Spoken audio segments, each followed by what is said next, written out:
وَاتْلُ عَلَيْهِمْ نَبَأَ الَّذِي آتَيْنَاهُ آيَاتِنَا فَانسَلَخَ مِنْهَا فَأَتْبَعَهُ الشَّيْطَانُ فَكَانَ مِنَ الْغَاوِينَ وَاتْلُ عَلَيْهِمْ نَبَأَ الَّذِي آتَيْنَاهُ تلا یتلو تلاوتاً پڑھنا کے معنی میں بھی آتا ہے، پیچھے پیچھے چلنے کے معنی میں بھی آتا ہے، لیکن اس کے بعد الا آ جائے تو اس کے معنی پڑھ کر سنانا۔ یہاں بھی الا آ گیا ہے۔ وَاتْلُ عَلَيْهِمْ فعل امر ہے، تم تلاوت کرو، پڑھ کر سناؤ، نبا اہم اطلاعات، الذی آتیناہ جو ہم نے عطا کی اس کو۔ اے محمد صلی اللہ علیہ وسلم ان کے سامنے اس شخص کا حال بیان کرو جس کو ہم نے اپنی آیات پر دیں، آیاتنا علم عطا کیا اپنی آیات کا۔ نبا الذی آتیناہ آیاتنا اپنی آیات کا اسے علم دیا، وہ ان کو پڑھ کر سناؤ۔ فانسلخ منہا، اچھا اصل میں تو انسلخ ینسلخ جو کلمہ استعمال ہوتا ہے وہ تو ہوتا ہے کھال کو اتارنے کے لیے،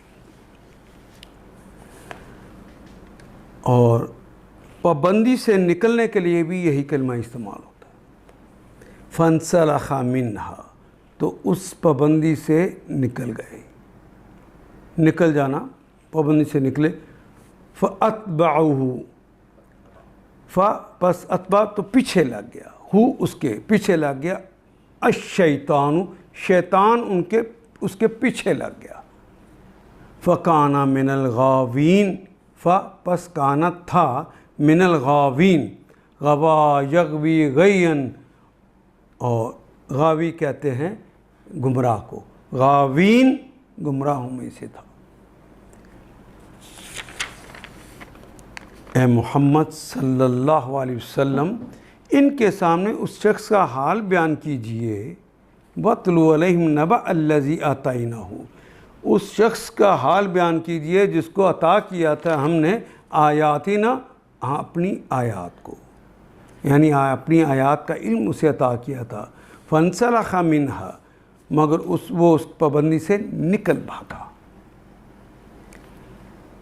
فَأَتْبَعَهُ تو آخر کا شیطان اس کے پیچھے پڑ گیا، شیطان اس کے پیچھے لگ گیا۔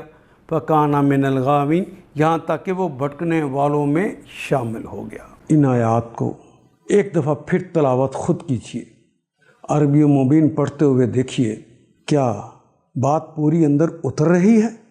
کیا یہ اردو کے سانچے میں ڈھلتی گئی ہیں عبارتیں؟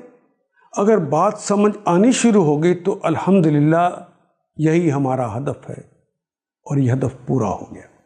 اللہ میرا اور آپ کا حامی و ناصر۔ الف لام